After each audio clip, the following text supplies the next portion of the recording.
করেছে, আমি তাকে উদ্দেশ্য করে বলতে চাই, তোমার মতো একটা জানোয়ার, একটা কুকুরের লেজ, কুকুরের বাচ্চা হাদি ভাইকে হত্যা করে তুমি সেই নরবেশুষ, সেই ভারতের মধ্যে তুমি কি লুকিয়ে আছো? তুমি হয়েছো মানুষের ঘৃণিত একজন পশু, অথচ তুমি যাকে হত্যা করেছো সে আমাদের কলিজার টুকরা হয়েছে।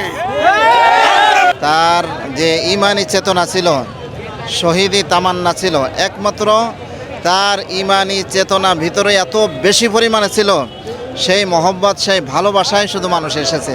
এবং তার মৃত্যুটা কোরআন হাদিস অনুযায়ী শহীদই মৃত্যু হয়েছে।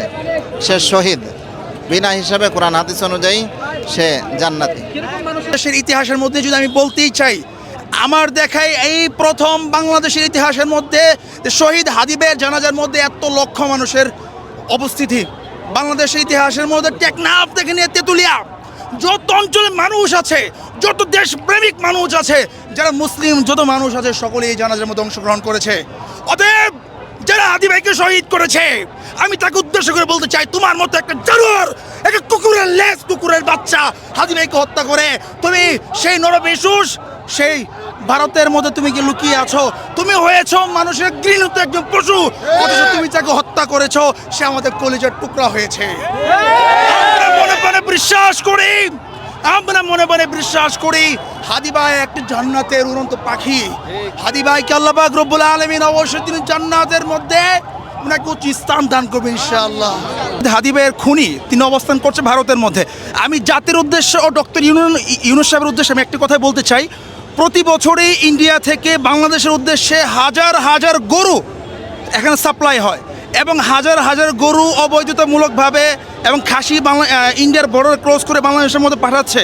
তো হাজার হাজার গরু যেখানে সাপ্লাই করা হচ্ছে, সেখানে সেই ফয়সাল খুনি, হাদি ভাইয়ের খুনি, যে সেই কুত্তার মতো একটা জানোয়ারকে বস্তার মধ্যে পড়ে ইন্ডিয়ার বর্ডার ক্রস করে কি বাংলাদেশে পাঠাতে পারবে না?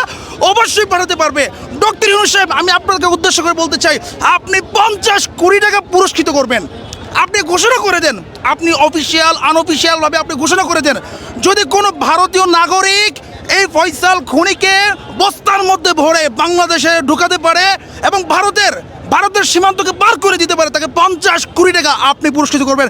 আপনি না করলে আমরা আছি, লক্ষ জনতা আছে, আপনি তাকে 50 কোটি নারে তাকবীর, লিল্লাহি তাকবীর। আমি কে, তুমি কে? আমি কে, তুমি কে? আমি কে, তুমি কে? ভারতের দালালেরা, ভারতের দালালেরা, নারে তাকবীর। আচ্ছা ভাইয়া, আরেকটু